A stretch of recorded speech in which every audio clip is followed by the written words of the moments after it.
Hi guys, मैं mister Kumar. आज एक छोटी सी कहानी एक बड़े बिजनेसमैन की है जिनकी ज़िंदगी में सब कुछ सही चल रहा था, सब कुछ ठीक ठाक चल रहा था। उनके बेटे फॉरेन में पढ़ाई कर रहे थे, मानो लगभग उनकी ज़िंदगी पूरा फिट था, सब कुछ मस्त बिंदास थे वो लोग।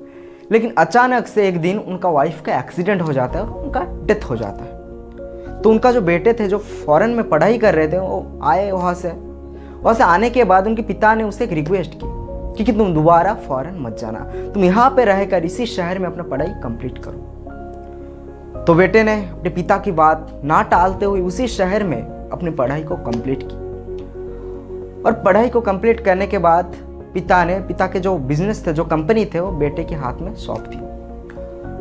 वो अब बेटे चलाने लगे उनका कंपनी। और देखते ही देखते दिन बदले। एक दिन जो उनके पिता ने कहा उन्हें शादी के बारे में, तो उनके शादी करवा दिया गया। शादी के बाद एक दिन उनका बहू और वो खाना खा रहे थे दोपहर में, तो उनके पिता ने दही मांगा। पापा जी, आज घर में दही नहीं है। तो पिता ने कुछ नहीं कहा, चुपचाप खाना खा के अपने रूम में चले गए।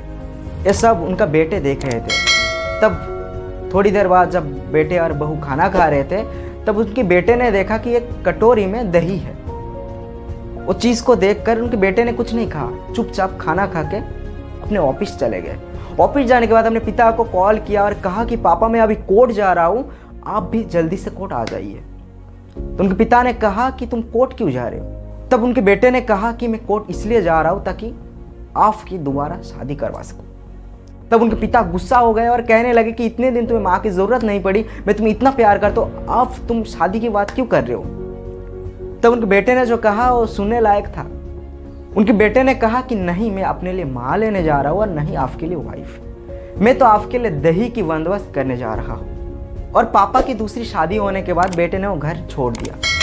वो घर छोड़ दी। वो कंपनी जो बेटे ने संभाल रहे थे, वो कंपनी भी अपने पापा के हाथ में सौंप दिया और उसी कंपनी में एम्प्लॉय की हैसियत से जॉब करने लगे, ताकि उसकी वाइफ को दही की इंतज़ाम के बारे में पता चले, उसकी वाइफ को दही की प्राइस मालूम चले, उसकी वाइफ को रिश्ते की अहमियत मालूम चले, उसकी वाइफ को लाइफ की प्राइस मालूम चले, उसकी वाइफ को रिलेशनशिप की प्राइस मालूम चले। ये छोटी सी कहानी हमें बहुत कुछ सिखाती है। हमें ये सिखाती है कि फैमिली है तो सब कुछ है, लेकिन आजकल सभी फैमिली से दूर भागने की कोशिश करता है, दूर भाग रहा है। उन्हें ये मालूम नहीं है कि फैमिली क्या है। अगर वो लोग अलग ना होकर एक साथ रहे तो उन्हें लाइफ की वैल्यू पता चलेगी, रिलेशन की वैल्यू पता चलेगी। तो आई होप ये कहानी आपको अच्छा लगा तो प्लीज़ लाइक कीजिए, शेयर कीजिए, कमेंट कीजिए। और अब तक मेरे चैनल को सब्सक्राइब नहीं, प्लीज़ सब्सक्राइब कर बेल आइकन को ऑल प्रेस कर देना ताकि मेरी वीडियो नोटिफिकेशन सबसे पहले आप तक पहुंचे। जय हिंद, जय भारत, वंदे मातरम।